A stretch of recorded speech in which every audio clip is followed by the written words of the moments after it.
So, Dr. Lim. Great. Thanks, everyone, for joining me on what for you is a really long day of learning about Korean history. Let us get started on our lecture, and then let's see.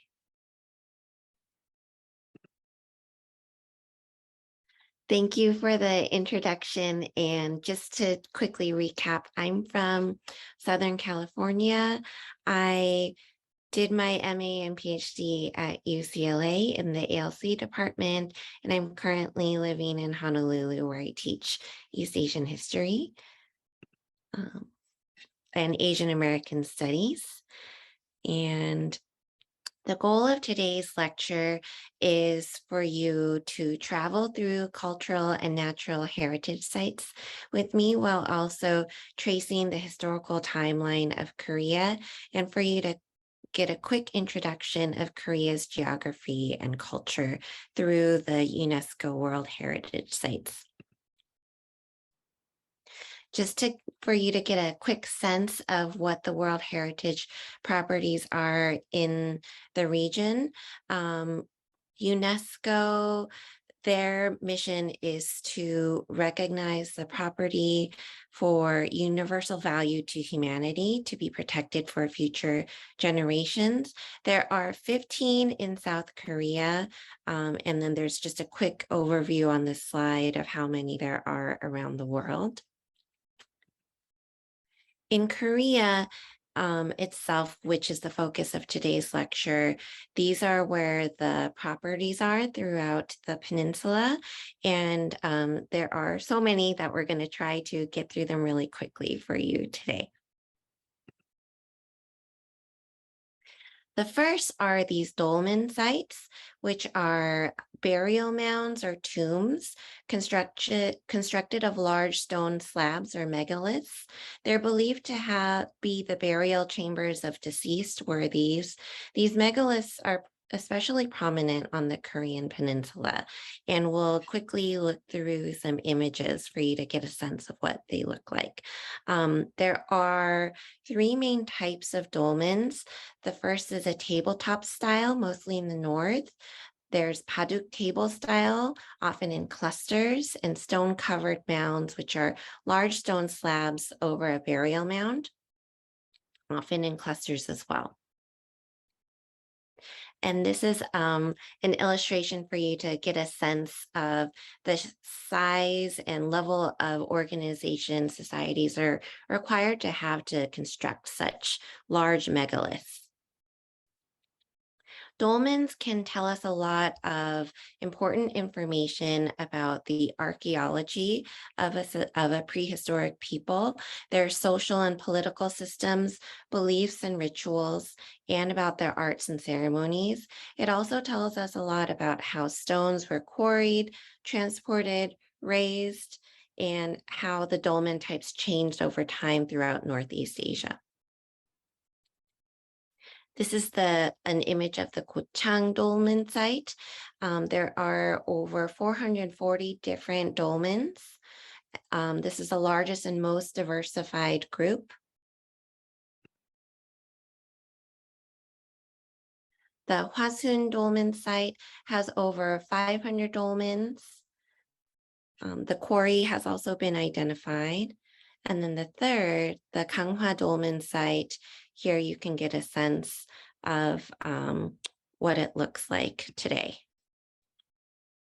And for you to just get a sense of dolmen around the world, I included these images from Ireland, Netherlands here, France, Portugal, Spain, and Russia. And then moving on to get a little bit more information about our second cultural heritage site. If you're not familiar already, we're going to be focusing on the Baekje Kingdom from the Three Kingdoms period, which here in this map, you can get a sense of where Baekje was on the peninsula. After Baekje, we'll cover the Shilla period a little bit in more detail. So the second set of cultural heritage sites we're going to be focusing on are the Baekje historic areas. From the mountainous Midwestern region, Baekje is known to be a crossroads of technological, Buddhist, cultural, and artistic exchanges amongst ancient kingdoms of Korea, China, and Japan. And there is also a lot of interaction with the Japanese archipelago. I tried to get pictures to help you demonstrate just the great beauty of these sites and to help you get a sense of where they are located today. So the tomb of King Muryong, I think, is particularly notable just for its beauty. The Gwangbukni administrative buildings, this is an image for you just to see how it was laid out. And I also wanted you to get a sense of the beautiful seasons that Korea experiences so that you could see the Myeoksa temple in the winter, snow-capped. And then, okay, moving on to the Gyeongju historic areas. This is formerly the capital of Shilla. There are a great many important historic sites that have been preserved to this day that we'll focus on with some images.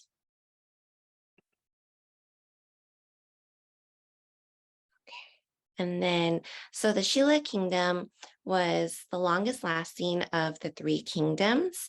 They defeated neighboring kingdoms with the help of Tang China and then ousted China from the peninsula itself. You might be familiar with the bone rank system, which is a type of caste system. The hollowed bones, also known as the holy or sacred bones, were eligible for the throne, but eventually died out because of the rigidity of the system itself. The true bones became the highest rank after the hollowed bones died out, followed by head rank 6 through 1. And the child took the lower ranking parent status regardless of gender. And there were strict sumptuary laws, essentially meaning that like what you wore, what your home looked like were dependent on your bone rank. Another notable feature of the Shilla dynasty was the Hwabaek Council of Nobles. They voted by unanimous vote. They represented the aristocrats' interests to balance out the thrones, and they alone could declare war, approve adoption of Buddhism as the official state religion, and under Shilla, Buddhism really thrived. Additionally, the hwarang, or the flower youths, were aristocratic youths who studied, trained, and socialized together. Initially, there were both males and females.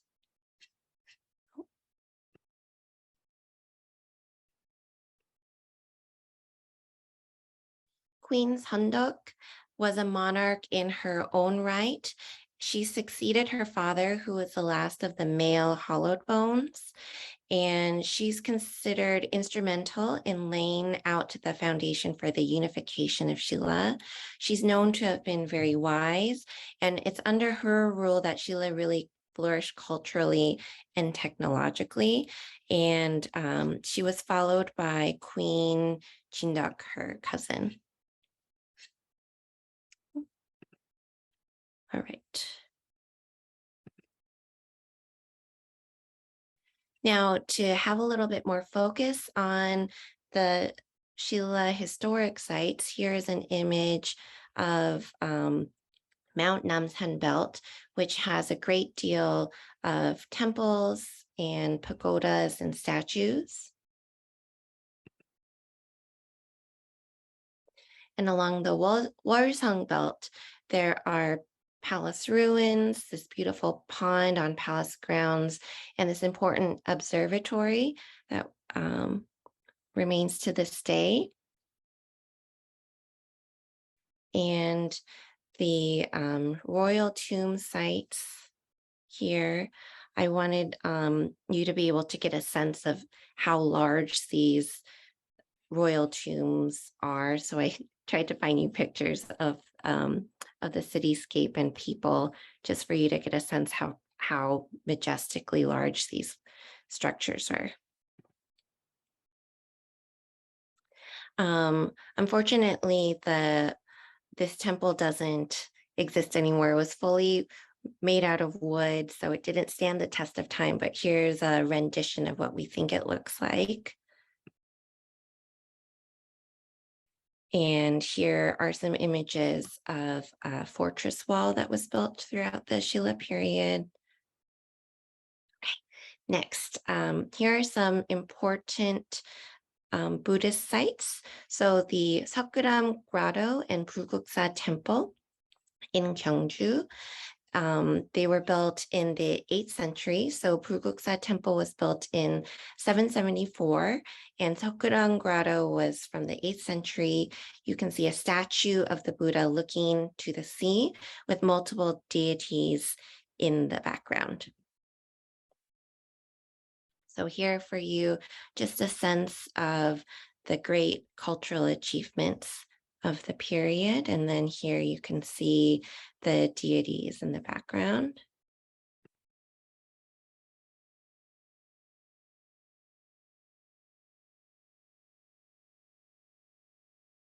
All right.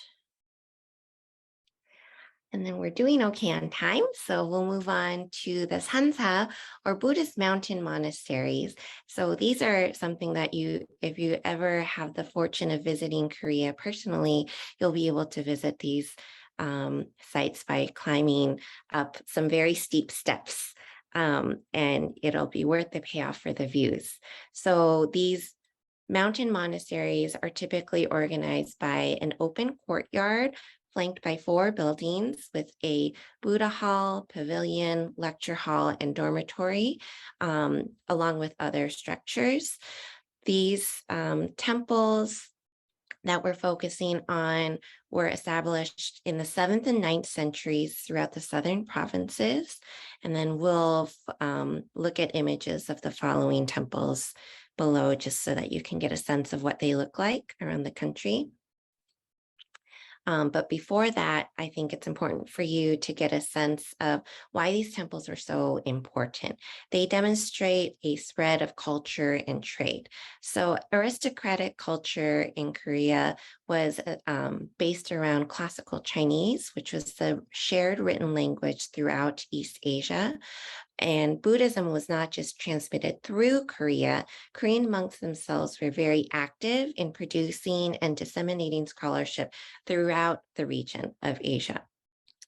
Through the material culture and technology that we see that there was great advancements in metallurgy, silk production, textile manufacturing, paper making, and the thriving of Buddhist culture.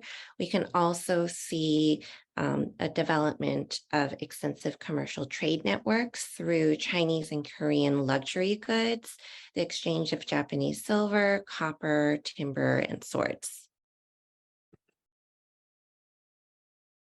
So a little bit more about Buddhism in Korea. It's taught in Korean schools. The role of Buddhism in the lives of aristocrats and commoners can be compared to the Catholic Church in medieval Europe, where aristocrats donated land, goods, slaves to temples which had tax-exempt status.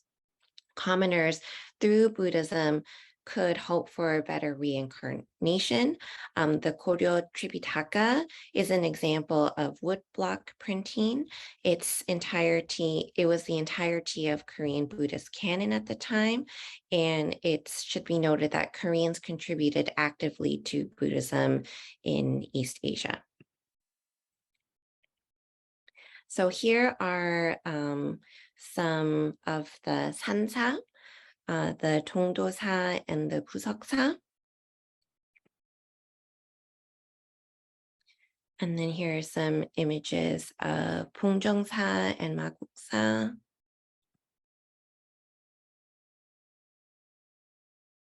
And just for you to get a sense of how important these temples remain in the daily lives of people, I wanted you to get a sense of how hikers travel to the temples to participate.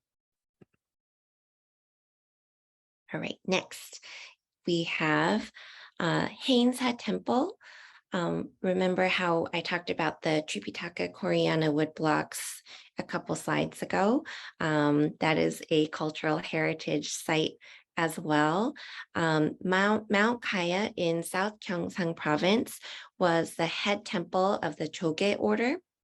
It was first built in 802, renovated multiple times, burned down in 1817, and rebuilt again in 1818. The Korean Buddhist canon has been housed there since 1398 in Changdeokgung Panjeon, and there are 81,258 blocks encompass the entirety of the Korean Buddhist canon at the time, including travelogues, dictionaries, and biographies. And for you to get a little bit more of the historical context of the remaining cultural heritage sites, we're going to learn a little bit about the Joseon Dynasty, which was the last Korean dynasty, founded by Lee Seong-ge, late posthumously known as King Taejo. These are his reign dates from 1392 to 1398. He moved the capital to present-day Seoul in 1394. And there are many continuities between the late Goryeo period and early Joseon period. Here's a map just to help you get a sense of how the capital was organized. Here's an image of the Goryeo Tripitaka. The original wood blocks were carved in the 11th century. Oops, sorry. Oh my goodness, sorry. Sorry, everyone. I was fidgeting with the button and then I accidentally moved us. Bear with me.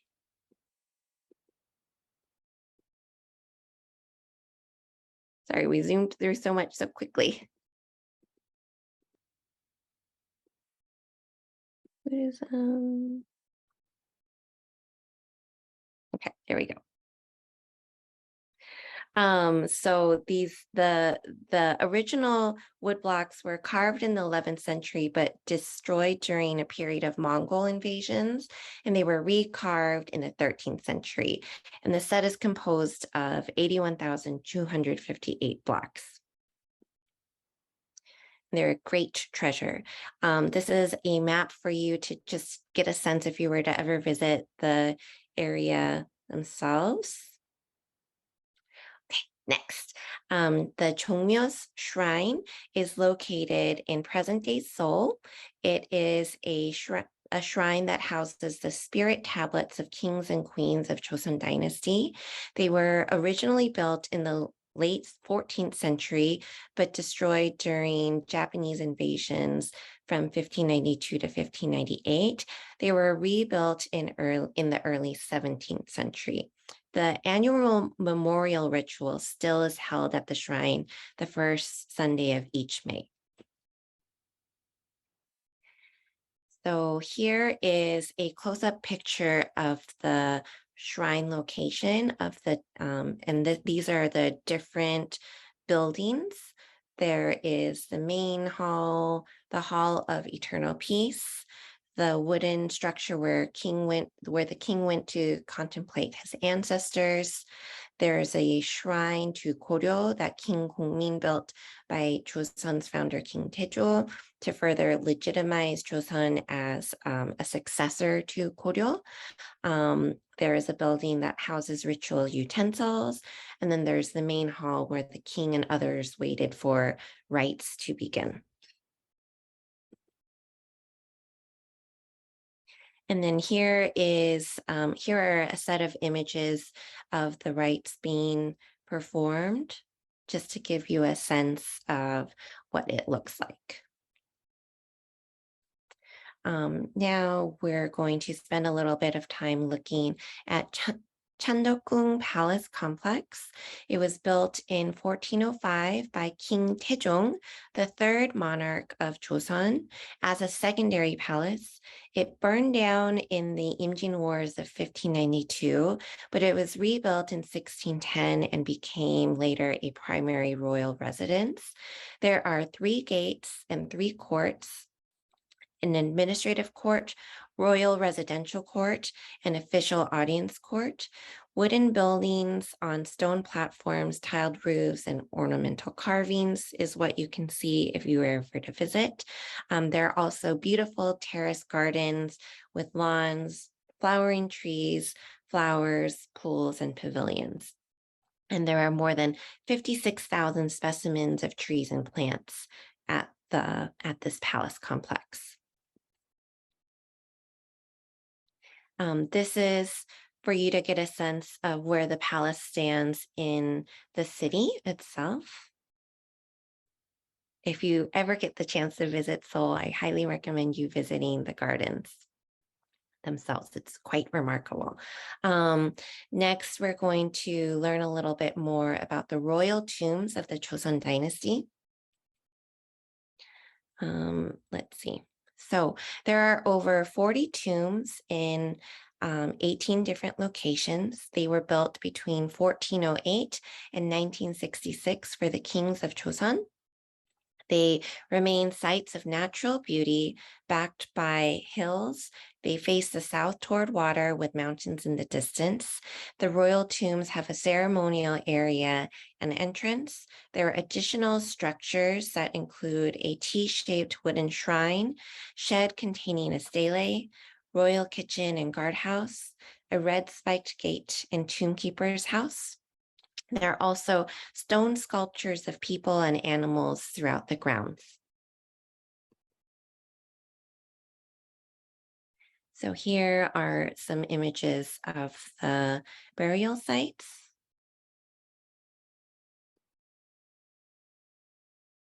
And next, we're going to keep zooming forward by looking at the historic villages of Korea. So we spent some time looking at the upper echelon remnants and now of the royal tombs. And now we're going to zoom a little more to everyday people's lives by looking at Hahue and Yangdong villages. They were established in the 14th and 15th centuries in the southeast part of the peninsula. They're surrounded by mountains, trees, and water. This is what the villages look like today still. They're wood-framed residents for elites, pavilions, study halls, Confucian academies. They're mud-walled. They have thatched roof houses for commoners. Hahue is the clan seat for the Pungsan Yu family. It's near the Pyeongsan Seowon, and we'll learn about Seowon in the next set of slides, or Confucian academies. And Yangdong is near Oksan and Donggang Seowon. Yangdong village is the clan seat of the Wolsung Son family and Yeonggang Yi family. These are some images of the village buildings to this day, just so you can get a sense of what it would be like if you were to ever visit. Hahue village is also famous for their mass dances. If you ever get a chance, I highly recommend you going on YouTube and just watching a clip of these village mass performances, because they can be quite funny. These are wooden masks that have been saved across generations. Hahue is unique in this because typically other villages, when they do their mass dances, they burn their mass after every performance. And so it's very remarkable that we can still see these masks passed down across generations. Each mask represents a different role. and it's kind of seen as a way to critique society by what if you were to watch these funny critical mass performances. So a little bit more now about Seowon, or Korean Neo-Confucian academies. These are the next set of cultural heritage sites for us to learn a little bit more about.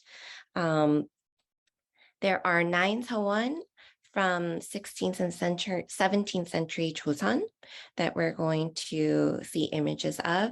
They are private academies for yangban, or aristocratic families, to train their sons in Chinese classics and Neo-Confucian morality. They're natural settings in mountains near water. If you ever watch Korean dramas, you might be familiar with these different hats that demonstrate different ranks in Neo-Confucian society. And a little bit more about Neo-Confucianism. Lineage and the patriline have became very important from the mid-Joseon period on. Women's roles were more dependent on their status as mothers of sons. With the establishment of the Manchu Qing dynasty in China, Joseon elites saw themselves as the last bastion of civilization and promoted Neo-Confucianism to show their superiority. These are images from a recent Neo-Confucian rite where it's remarkable that a woman has played an important role, which is not typical. A little bit more about Neo-Confucian education. They're based on Chinese classics, and they emphasize a strict moral code. The goal of learning from this set of education was to pass the civil service exam and receive an official government position. Only yangban, or the aristocrats in good standing, could sit for the civil service exam. And the yangban status had to be in good standing on both the paternal and maternal side. And here are images of the 9 different Confucian academies throughout the peninsula, just so that you could get a sense of what is similar across the different academies. Okay, and next, Namhansanseong is a mountain fortress 15 miles southeast of Seoul. It was used as emergency capital housing for 4,000 people in Joseon. The earliest parts of the fortress date back to the 7th century. It was rebuilt many times, including in the early 17th century in preparation for Manchu incursions. A little bit more, you may have noticed that I've been mentioning different foreign invasions. The Korean Peninsula is geopolitically very important in terms of its location. And so you can see this timeline of various foreign invasions that Korea endured and fought in across the centuries. Let's see, the Mongol invasions resulted in a period of Mongol rule from 1270 to 1350. The Japanese invasions, or the Imjinweran I mentioned already, and then the Manchu invasions in the 1600s was right before the Manchu Qing dynasty was established in 1644, and most recently is the period of Western invasions in the 19th century. So the fortresses that we've covered throughout learning about these different cultural heritage sites were very important in protecting Korea during these foreign invasions. We're going to focus a little bit on an important figure named Lady Haekyeong. Her memoirs were translated into English in 1996 by Cha Hyun Kim Habush. She wrote 4 separate autobiographical accounts of her husband and her own life and privilege and tragedy. She was the wife of Crown Prince Sado, who at the age of 27 in 1762 was sentenced to die by his father, King Gyeongju, which is the only known incident of royal filicide in Joseon history. It's depicted as a tragedy beyond human understanding. And her son, the following king, tried to come to terms with this history of his father's tragic passing. Also, Lady Haegyong and her son lived in a time known as utilitarian Confucianism, where there was a growing dissatisfaction of Neo-Confucian emphasis on the metaphysical. So there was this period of spread of social problems, and there's this attempt to really focus on how to build an ideal society. So there was a push for more pragmatic methodology in Confucianism with ties to Northern learning from the Qing. There was an emphasis on science and engineering and rising interest in Korean history and geography. Most famously by Changdeokgung. And here is some of the illustrations of the technology that was constructed to build the fortress, the Hwasong fortress, from his own journals. So the fortress itself is 3.5 miles surrounding the center of city of Suwon in Gyeonggi province. It was designed by Changdeokgung in the late 18th century at King Cheongjo's orders to house the remains of his father, Crown Prince Sado. Here is an image of the royal procession visiting this fortress. It has floodgates, observation towers, command posts, aero launching towers, bastions, angle towers, secret gates, beacon towers, bastions, bunkers, and 4 main gates in the south, north, east, and west. And it was very remarkable that King Cheongjo, who was known for his filial piety, was taking the time to honor his father in this way. All right, so we've just got 2 more cultural heritage sites remaining before we can break for questions and answers. Now, these are a little bit different because the last 2 are more geographic locations. So this one, the Jeju Volcanic Island, an entire island, and lava tubes, was established as a cultural heritage site in 2007. There is an extensive lava tube system of caves with multicolored carbonate roofs and floors with dark colored lava walls. The Songsan Ilchubong Tough Cone is like a fortress rising out of the ocean off of Jeju Island. And Mount Halla is the highest mountain in Korea and is quite remarkable to look at and climb if you can, with waterfalls, rock formations, and a lake-filled crater. So we're going to slow down a little bit so you can appreciate the great beauty of these last 2 sites. So Jeju is an island to the south of Korea. It was originally a separate kingdom known as the Tamna, with a separate myth, creation myth and dialect. The Hanja, right here in the middle, are women divers with a strong matrilineal tradition. They're known for free diving. Jeju is also known as like a humid subtropical climate, is a very popular place for honeymoons and tourism. It's also known as like Korea's Hawaii.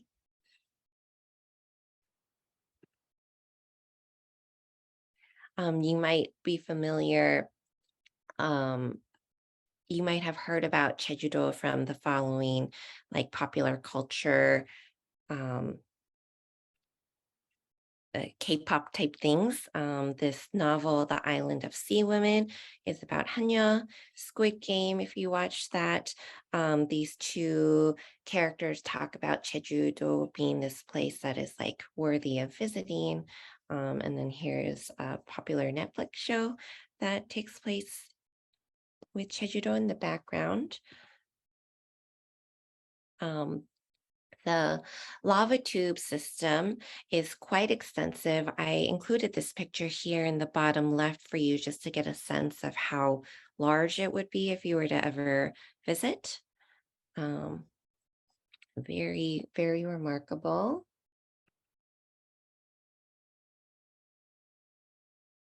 Okay.